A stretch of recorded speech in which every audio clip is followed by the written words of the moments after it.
What I want to do in this video is think about the demand curve for two different products. So this is some laptop that's on the market, and this, let's just say, is the cheapest car that happens to be on the market. This is actually a picture of a 1985 Yugo, but we're just assuming it's the cheapest car on the market.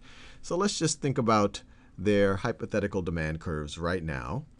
So once again, in the vertical axis, we're going to put price. And the horizontal axis, we put quantity.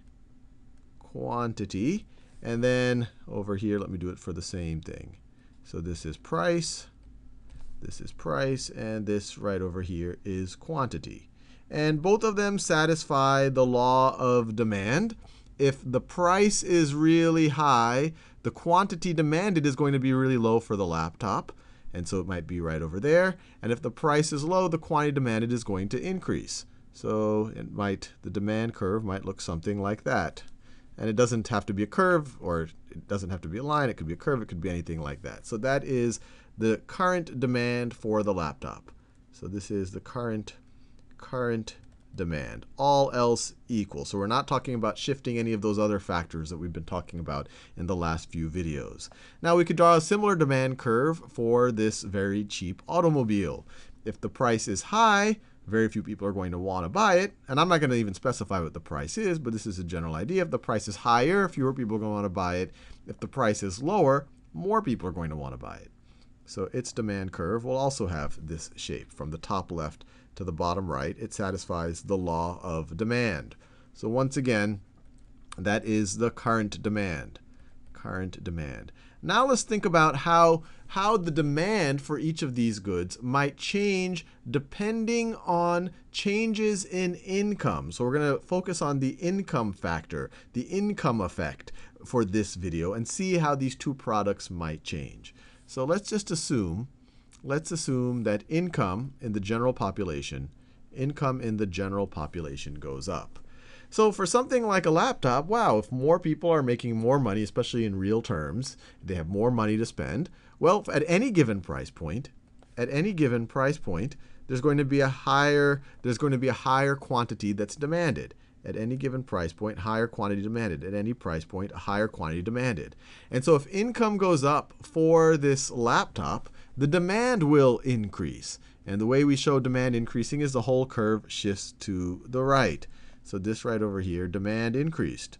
Demand went up when income went up. And that makes complete sense. And if income were to go down, demand would go down because people would have less money to buy something like a laptop. And this is the case for most goods. And we call things like this, when income goes up, demand goes up, the whole curve shifts to the right. Income goes down, demand goes down, whole curve shifts to the left.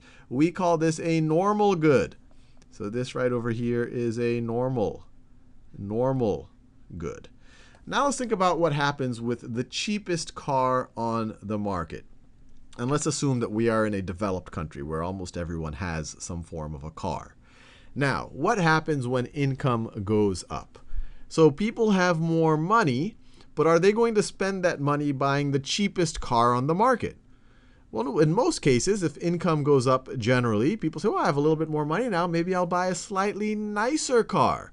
So, and maybe in particular, the people who were going to buy this car at any given price point. So at this price point, the people who were going to buy the car will say, wait, I can now afford a better car. Why should I go, this is not safe maybe, or not as safe as the other cars. And I want to impress my friends from high school and all of that.